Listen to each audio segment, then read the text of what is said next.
have an extra 2 minutes in the beginning. Brother Hank, you open us in a word of prayer. Lord, we thank you for this time of season, Lord. We just thank you for sending your only son, Lord, to save us, Lord. And I pray that you would just be with Brother Jeremy as he teaches this morning. Help us be receptive to your word. Help us to take what we learned today and apply it to our lives, Lord. We ask in Jesus' name. Amen. Amen. This morning we have Ben, am I turned on? Okay. This morning we have 4 chapters we're just going to try to get through, and we have that little audio clip. We have to start Job chapter 4. We're going to try to get through Job 7, but even to do that, we have to go back to Job chapter 2, because this starts the discourse in the book where you have the debate back and forth between Job and his friends. Job's friends show up in Job chapter 2. Job chapter 2, verse 11. Now when Job's 3 friends heard of all this evil that was come upon him, they came every one from his own place. Eliphaz the Temanite, and Bildad the Shuhite, and Zophar the Naamathite, for they had made an appointment together to come to mourn with him and to comfort him. Now, this is just me, Justin. I don't believe they'd heard about how sick he was, because we're going to get the next verse. They just heard about all that he had lost. They heard all of the trouble that had come, and so they got together and said, we need to go see Job. All of this, we're going to go mourn with him for all of his loss. So they made this plan, they get it together, the day shows up, they all travel. Verse 12, now when they had lifted up their eyes afar off, and they knew him not, when they even got somewhat close, they couldn't even recognize him, they lifted up their voice and wept, and they ran every one his mantle, and sprinkled dust upon their heads towards heaven. They started mourning now, not so much for his loss, but for him, because it looks like when they see him afar off, like he's lost.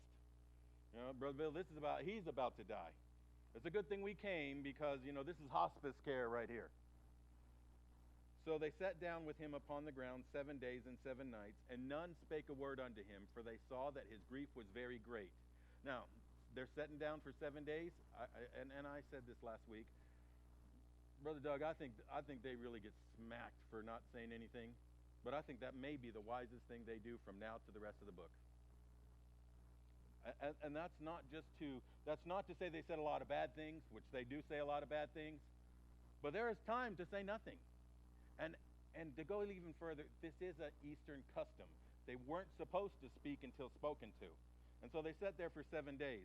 Now, I do think that was wise, but during those 7 days, they're thinking of, what are we going to say when it's our turn to say something? And so while they're sitting there for 7 days and mourning with him for 7 days, and you got to be a good friend to sit there for 7 days and realize what they came for. They came to comfort him. One of the things, and maybe we'll say this later, maybe we'll say this every time we're up here, but one of the things that happens, Bruce, is we sit right here and we make these friends out to be so bad. Well, what happens is they're so bad that we don't ever see ourselves in them. And the truth is, there's probably a whole lot more of us that we should be seeing in the friends than us in Job. I'd rather be considered to be Job, because he was a righteous man that escheweth evil, and there was none like him in the east. There was none like him on the earth. I'd rather be thrown in there with the group of Job, but I probably belong in the friends. But when I make them so bad, I don't ever put myself in that group. So let's be careful not to do that.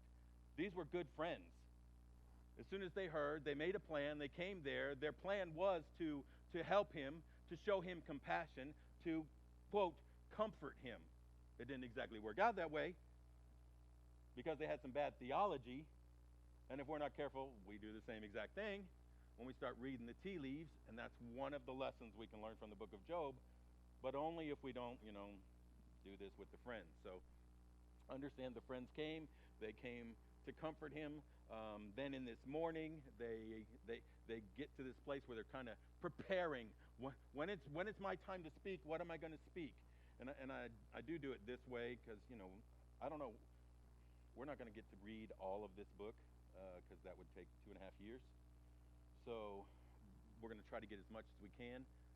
But you got to get the theme of these 3 friends, because they're all different. So this is what I do. I've named them. In fact, well, not in this Bible, but because this is, my first big letter Bible. But in all the other ones at home, you'll see it's Eliphaz the Eloquent, because as we begin to read, you'll see that's who he is. This is the old preacher. He whacks really smart. He's bright in how he starts his presentation. He reels you around and then he pulls you in. He's really good at it as his speaking. And then there's Bildad the bold. He doesn't have any of that. It's just. And then you have Zophar the passionate. He's just not going to stop until you say I'm right. I'm not stopping. And we get those three personalities. And Brother Maddox, those three personalities are pretty common. And so if we begin to get to know them, we can learn some things from them. So we get this introduction that the friends are there. Then we get to chapter 3. And chapter 3 is where we spent our time last week. After this, Job opened his mouth and cursed his day. Chapter 3, we get to this place where Job just says, it's just too much. Now, I made this comment last week, and I still believe it. Not many of us have been where Job is. Okay, Matt, I make that comment, and I'm pretty certain about it because not many of us have had what Job has had. We haven't had that to lose. We haven't gone through the building of that, the gifts of that. I mean, and to have all of that at one time. Not many of us have been there. But at the same time, I do believe every one of us will be there at some time, at some level. And that's very important. I mean, that's the blessing of the book of Job. Brother Maddox, we will be there. And when we get there, we have this light preserver to help us understand it and see through. So we're going to be there. Now, that's a tough thing, Ms. Pat, that's tough to try to illustrate because as soon as you start talking about, being there, you're revealing some of the weakest, toughest, hardest times in somebody's life. And so, Justin, how do you do that? But if you don't, you just kind of brush over it. And so I did struggle with, you're making a statement, but you're not really applying it, and that's hard. So that was Sunday. I don't know if it was Monday or Tuesday. Eric could probably tell you because I sent him an email right after I heard it. I was listening on the radio, Brother Moyer, and I know four chapters is fading fast. But I was listening on the radio, and I heard, I think it was Focus on the Family. Might have been Family Life Today, or who knows. No, it was Moody. It was probably Focus on the Family. And which I don't like very often these days, and I haven't listened to for a long time. I used to listen to it a lot, but I'm not the biggest Focus on the Family guy these days.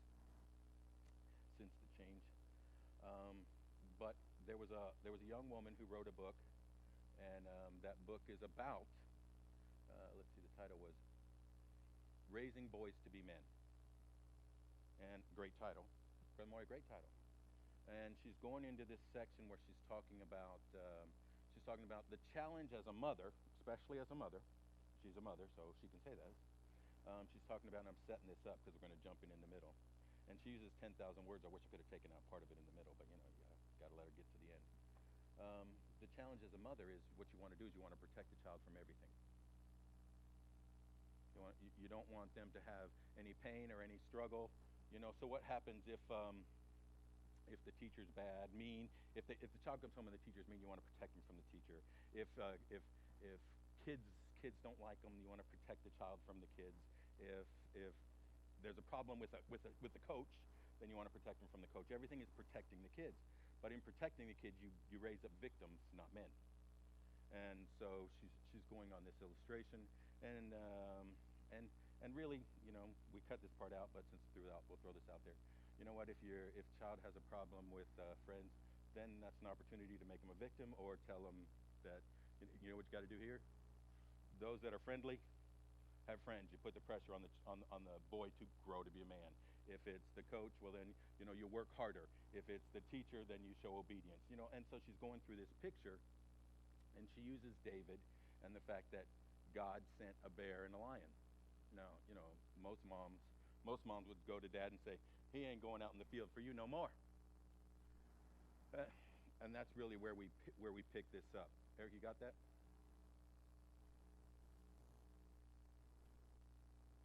God gave me victory over a lion, and he gave me victory over a bear. I know he will give me victory over this giant. Time out. This is a teenager. When did this little boy fight a lion and a bear? When he was protecting his father's sheep on a hillside. Now, I got to tell you, if Brandon came home and said, hey, Dad, the most amazing thing happened at work today. God gave me the strength to fight with my bare hands a lion. And then the next day, a bear. I'd be like, awesome. And then when Brandon left the room, I'd say, he don't work for you no more. That's Find right. somebody else. Maybe he's working at Yellowstone. I don't know. Because we want to protect our sons. When we have to step back and realize this, God sent that lion and God sent that bear because God knew the giant that David was going to fight one day, and he needed to prepare this young man to fight a giant with faith in God doing it through him. We jump in and try to protect our kids. We try to, not let any bad circumstances occur. Or if it does, we question, God, why would you let this happen? And when God doesn't answer, oftentimes we walk away. I think of the story that I tell in Moms Raising Sons to Be Men about the battle that my son Brandon had. We had planted a church in Lakeway, Austin, Texas, and Steve was out of town, and Brandon had a severe seizure. And he had to be hospitalized. It was a 28-minute seizure. And I didn't know he had anything wrong with him. It was just out of the blue. They did EEGs on his brain. And this is an interesting little side note that I love to tell. They did a sleep study, those little things glued to his head. And I went over and I kissed him on the temple while he was sleeping. And the tech circled with pen on the paper readout and wrote Mom's kiss. And she said, they know you're kissing them when they're sleeping. And Brandon was like 6 years old then. So Brandon was diagnosed with severe seizure activity. Okay. That was devastating, and he had to be medicated heavily. Whenever he grew, he would have seizures. And so what happened to our bright, articulate little boy was he became so heavily medicated so that he wouldn't have seizures that they put him on special ed at school. That just pierces your heart, when the administrator says it so flippantly. But as Brandon was having these seizures, we kind of got it under control with medication for a while. And then one night, he missed one dose of medicine. We had to take it 3 times a day. I thought Steve gave it to him. Steve thought I did. And he had a severe seizure that night. Oh, my goodness. And this was after 4 years of medication. And this really changed his personality. The rest of the Stoppy family's kind of crazy, and Brandon's the cool, kind of easygoing kid.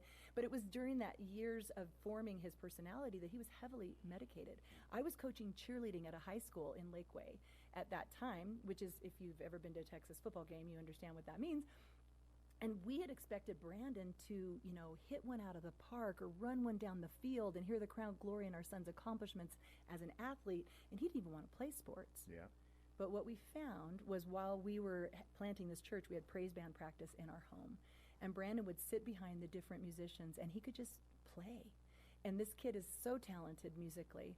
But one day he had this severe seizure, and we had kids coming to Christ, 200 teenagers in our house every Wednesday night. They trashed it.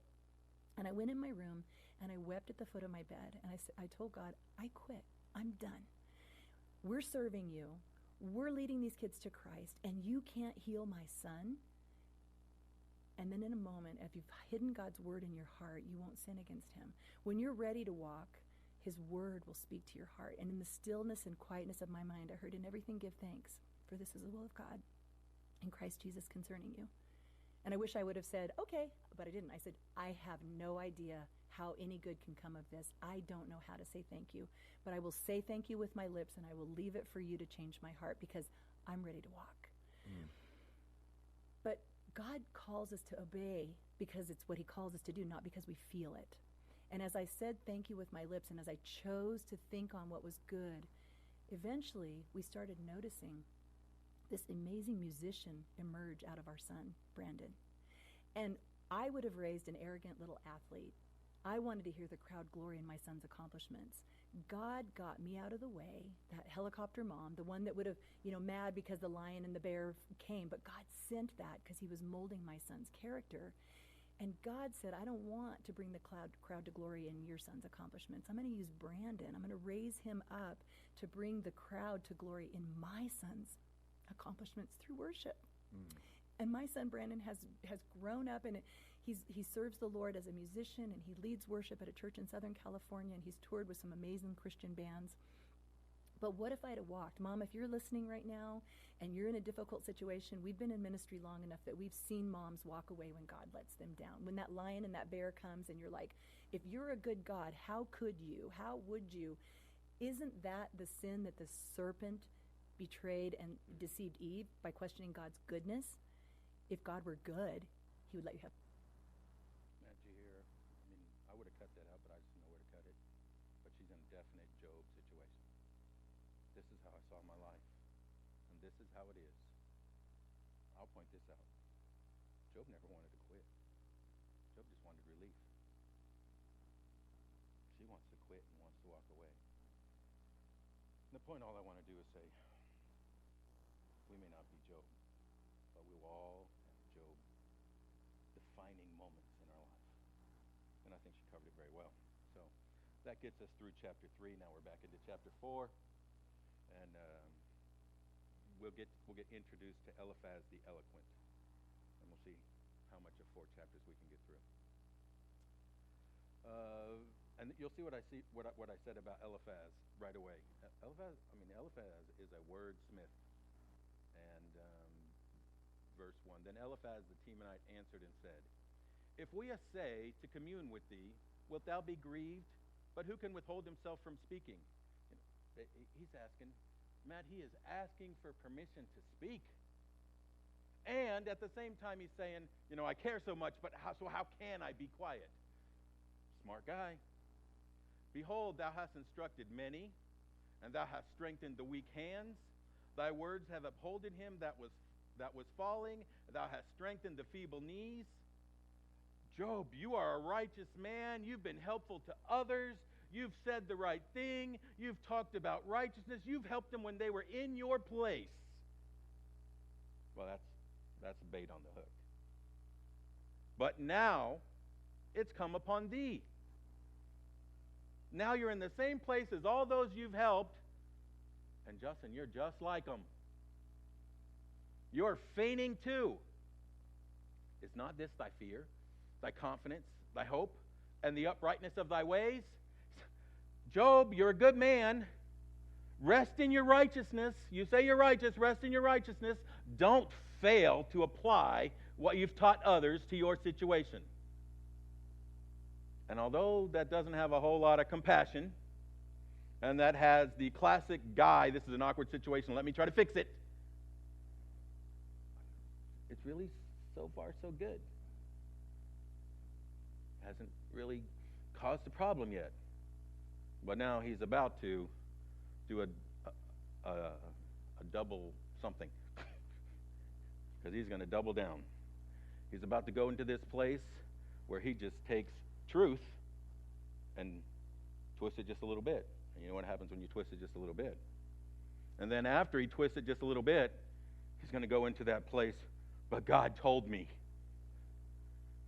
He's going to double down to say, don't challenge my twist because God told me. And we're almost always in trouble when we start, justifying what we're doing. Because God told me. Brother Maddox, definitely if God told me in a dream. And that's where we're gonna get here when we see Eliphaz. Verse 7. Remember, I pray thee, who ever perished being innocent? Or where were the righteous cut off? Trust in your righteousness, even as I have seen. They that plow iniquity and sow wickedness reap the same. Oh. If you're righteous, you're going to reap righteousness. If you're not, then you're going to reap maybe this stuff. By the blast of God they perish, and by the breath of his nostrils they are consumed. Now for time, he starts to bring in this idea. Okay? This is what he said, Brother Maddox. You ready? You reap what you sow. That's the truth, right? You reap what you sow. Galatians 6. Eric, did I give you Galatians 6? We went through this. We spent some time to go through this, and this is going to be why. Be not deceived, God is not mocked. For whatsoever a man soweth, that shall he also reap. Brother Bill, he's sitting right there. He's telling him, you reap what you sow. Truth? Is that a truth? It is a truth.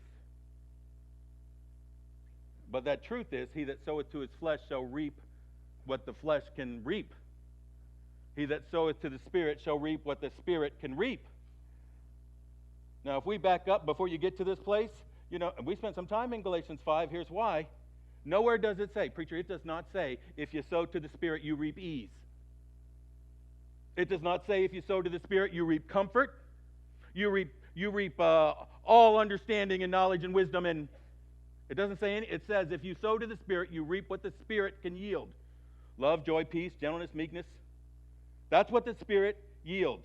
In whatever circumstance, the Spirit yields what the Spirit can yield. If you sow to the flesh, you reap what the flesh can yield. Anger, clamor, wrath, strife, seditions, envyings, drunkenness, sorceries. If you sow to the flesh, he's given a truth. But you see, that truth is very twisted. I'll give you an Old Testament passage too. Proverbs 22. He that soweth iniquity shall reap vanity, and the rod of his anger shall fail. That's the truth. Brother Wayne, if we sow to sin, it's going to end up empty, purposeless. It's going to be vain. It's going to accomplish nothing. And we're going to try to control all that nothing with our intimidation and anger, and that's not going to work out for us. But Doug, these are truths. The problem is that they're getting misapplied. And that's the danger when you go through the book of Job, especially the danger of trying to go through it fast. There's a lot of truths in the book of Job. They're just misapplied. And it can cause a lot of problems on every side. So he begins to roll this out. His twist, his idea, his thought is, if you've done nothing wrong, life should be working out better than this. If you're righteous, what's there to worry about? Verse 7, who's ever perished being innocent? What destruction should there be when you're righteous? Now he goes on. Again, let me just throw this out there. Brother Moore, before we go too far, remember, they came to help.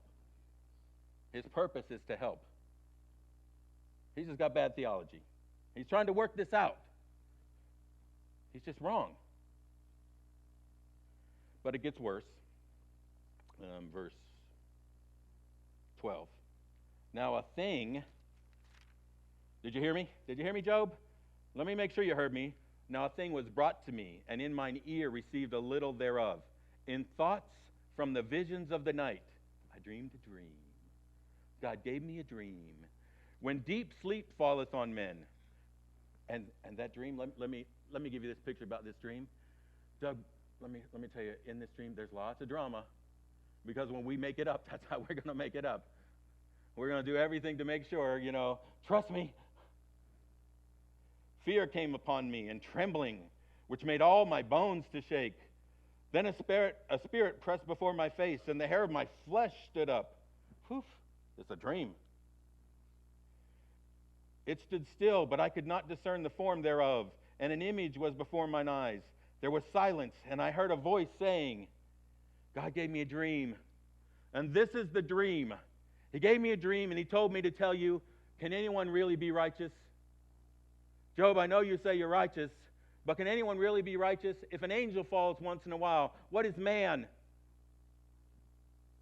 And he begins to paint this picture of God, where he sees God's holiness, and he sees God's judgment, but he sees no grace, he sees no love, he sees no mercy. He does not see a father. And so Justin, he paints this picture of you're out camping and you trip over the tent rope. You know what happens? One little trip and the whole tent comes down. Job, I know you say you're righteous, but there's got to be one little thing in there, some little thing, because if you were sowing righteousness, things would be easy. You got the twist? Since it's not easy, you tripped up somewhere. Okay? And Brother Bill, we might even almost want to argue that, make that true. But you realize what we're really doing is we're making a God who cares nothing except for, scooping you up and bashing you on the head. But that's not the God we have. David says, according to the multitude of thy tender mercies, open up the whole bank. And that wasn't just a little trip on the tent rope. And they begin to, book of Job, you know what it's going to do? It's going to make you see God for who he is. It's God revealing himself. And he's not this little bunny foo-foo, smash him on the head. it is dangerous for us to misrepresent God.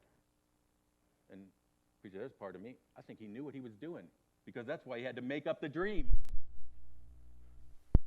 Let me give you even more. This is what's going to happen. Now in chapter 5 it begins to shift a little bit. Because chapter 4 it's, I know you're righteous, but it closes with, are you really that righteous?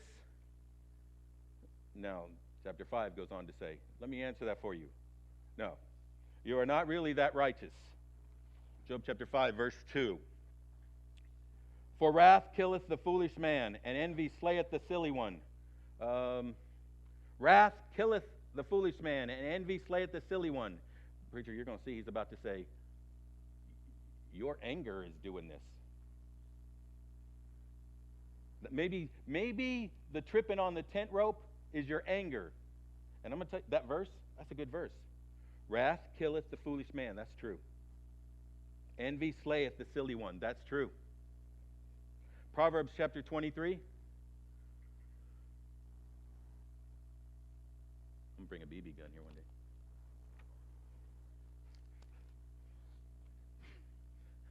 Proverbs 27, verse 3. A stone is heavy, and the sand is weighty, but a fool's wrath is heavier than them both. A fool's wrath just weighs you down, and it causes destruction. It destroys everything. Matt, that's true. Look where he's about to take it, which, by the way, would be true if this was talking about him and his life and how he acts. Verse 3, for I have seen the foolish taking root, but suddenly I cursed his habitation. Look at where he's about to go. You know what happens to this person, this foolish person, this angry person, this volatile person, this intimidating person? His children are far from safety. Because you know what happened to Job's 10 kids.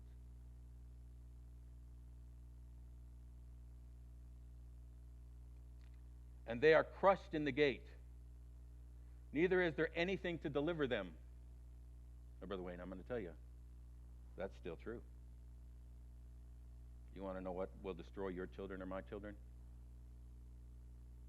You know how much Proverbs has to say about the angry man? This is true, but it is misapplied.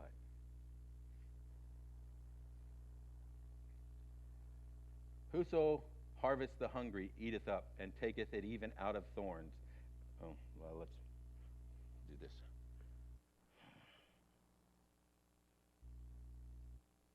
He starts by saying, you're not so righteous. Fool's wrath destroys everything. Then he goes in from 4 through 7, and he paints this picture. People are naturally foolish, verse 7. Yet is man born unto trouble as the sparks fly upward. We're all fools. Man is a fool just as much as spark is going to rise. Just as much as hot air rises up, as much as the smoke will rise, man's always going to be a fool. Job, there's foolishness there somewhere. You somewhere are causing this. You're full of sin. And Brother Max, I'm going to tell you, here's one of those places you've got to be careful with Job. Okay, we know this is misapplied in Job. Because of Job chapter 1 and chapter 2 that tells us Job's not full of sin. But you know what happens? Lots of times you might be talking to someone who is exactly this place, and they'll have any knowledge about the Bible, and they'll say, you shouldn't talk to me this way because. And we start to use Job as an excuse not to be confronted. See, I'm not going to paint this picture this morning, but preacher, I'm going to tell you, because you know I was there, I thought you were perfect this morning. I thought you confronted a young man, and then I thought you followed him up with love. You confronted him to give him an opportunity for change, because it takes that confrontation, and then you followed him up and put him back together and kind of led him along.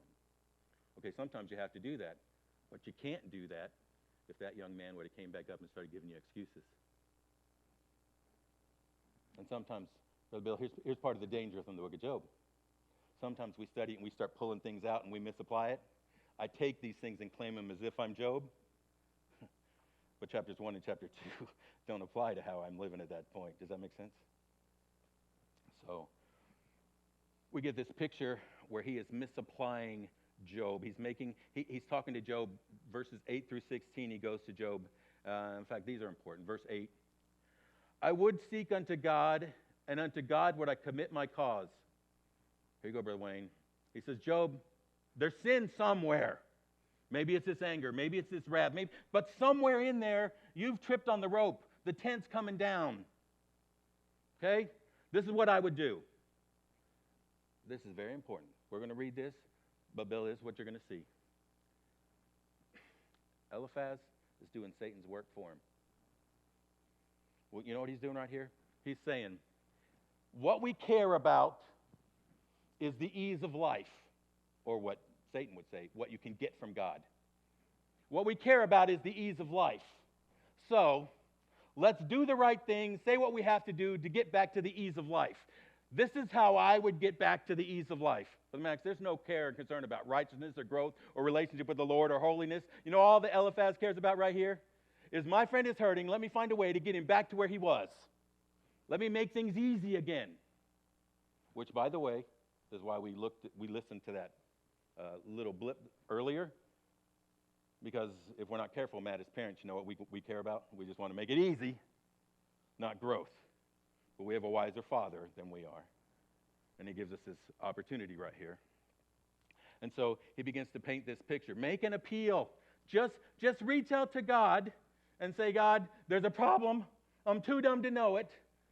Let's fix these things up. Verse 11. Because this is who our God is. Verse 10. Who giveth rain upon the earth and sendeth waters upon the fields. He's a good God. He is, right? Is this right? He's a good God. Rob, is he a good God? He's a good God. Job, he's a good God. To set up on high those that be low, and those that mourn may be exalted. Guess what? He loves us when we're broken. Brother Bill, is that not right? He takes care of the humble.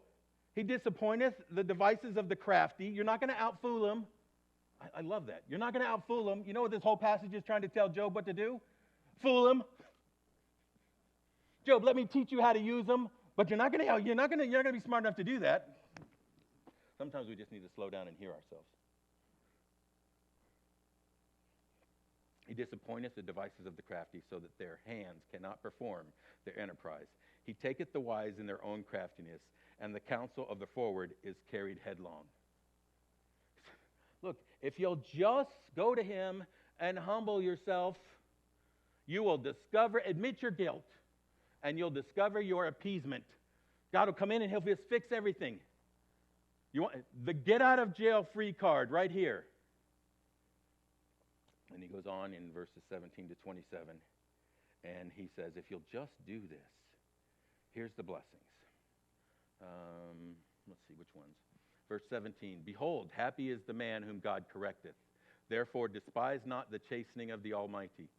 Whew, that's true. When we respond well to correction, in humility and submission. So he's walking him right into this. For he maketh sore and bindeth up. He woundeth and his hands make whole. He'll fix everything, Job. Jump down to verse 20. In famine he shall redeem thee from death, and in war from the power of the sword. Thou shalt, verse 21, thou shalt be hid from the scourge of the tongue, neither shalt thou be afraid from destruction when it cometh. Now, preacher, right here, there's already a little twist.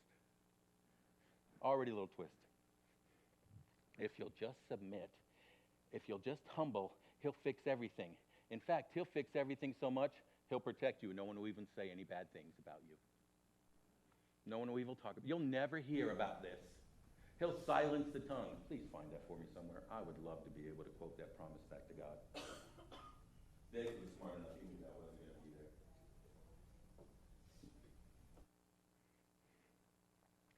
Even if it was sin, those verses wouldn't have been there. Now again, it's interesting. What he's calling Job to do is exactly what Satan said he would do. He'll do anything. He'll say anything. He'll give up anything just to have a life of ease. And this is what his friends calling him out to do. Now there are a couple. We'll stop here probably. But there are a couple truths that are in here that we need to make sure we talk about. We've talked about some. We just missed some. Much of what Eliphaz says is laced with truth or half-truth. Well, no, it's all truth. It's just misapplied truth. In 5:13, he talks about humility. And that same exact passage, 5:13, is quoted. Eric, go ahead and give me 1 Corinthians 3:19. 5:13 says this. He taketh the wise in their own craftiness, and the counsel of the forward is carried headlong. Paul would write, for the wisdom of this world is foolishness with God, for it is written, showing it's a quote, he taketh the wise in their own craftiness. It comes right from here. Brother Max, that's true. This is a truth. It is written. Humility is a good thing. Humbling yourself is right. Then he goes in verses 17 and 18, and he says, God uses trouble and sorrow and pain as discipline. Justin, is that right? It is right. Proverbs chapter 3. My son, despise not the chastening of the Lord, neither be weary of his correction. For whom the Lord loveth, he correcteth, even as a father the son in whom he delighteth. We can go to Hebrews. He says the same thing in Hebrews. In fact, he says it in Corinthians too. This is a truth. God uses suffering as discipline. There's an error, because that assumes all suffering is discipline. And that's not true. And that usually comes out in places like this. Brother Maddox, you're not healthy. Must be sin.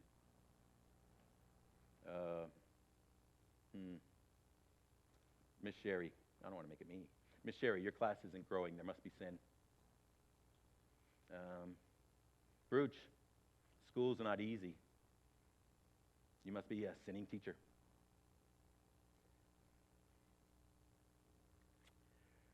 Here's where Webby's 9 years old. This is what I was thinking. I was talking to Eddie this morning, and he's got a young driver, so he's talking about teaching someone to drive again, and I just thought, you know what?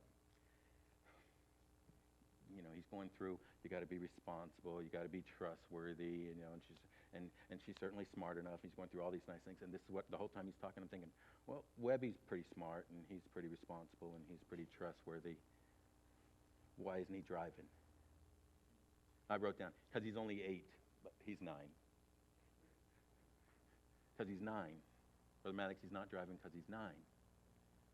Sometimes in life, it's not sin. It's because we're only 9.